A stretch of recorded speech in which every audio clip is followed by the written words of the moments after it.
ఇప్పుడు చలో వరంగల్ వెళ్తున్నారు కదా, సో అక్కడ ఏం సభ పెట్టబోతున్నారు మీరు? ఇది 25 సంవత్సరాల బీఆర్ఎస్ పార్టీ స్థాపించి ఒక పార్టీ, అంటే ఇది ఒక పార్టీ కాదు, ఇది ఒక ఉద్యమం తీసుకొచ్చిన పార్టీ, తెలంగాణ రాష్ట్రాన్ని సాధించిన ఒక పార్టీ. ఒక జెండా అంటే అన్ని పార్టీలు పార్టీ ఫామ్ అయ్యాక జెండాలు చేస్తారు, కానీ ఈ జెండా పట్టిందే రాష్ట్రాన్ని సాధించడానికి. కాబట్టి 25 సంవత్సరాల వార్షికోత్సవాన్ని మేము సెలబ్రేట్ చేసుకుంటున్నాము.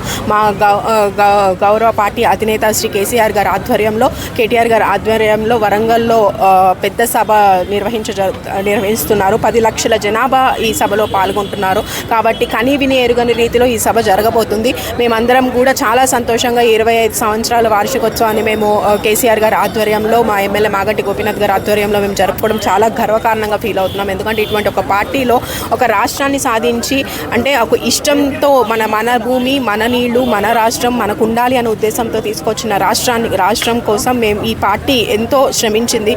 కాబట్టి బీఆర్ఎస్ పార్టీ 25 సంవత్సరాల వార్షికోత్సవంలో పాల్గొనడం మేము చాలా గర్వంగా ఫీల్ అవుతున్నాం. ఈ పార్టీలో ఒక కార్పొరేటర్గా ఉండడం కూడా నేను చాలా గర్వకారణంగా ఫీల్ అవుతున్నాను. Thank you.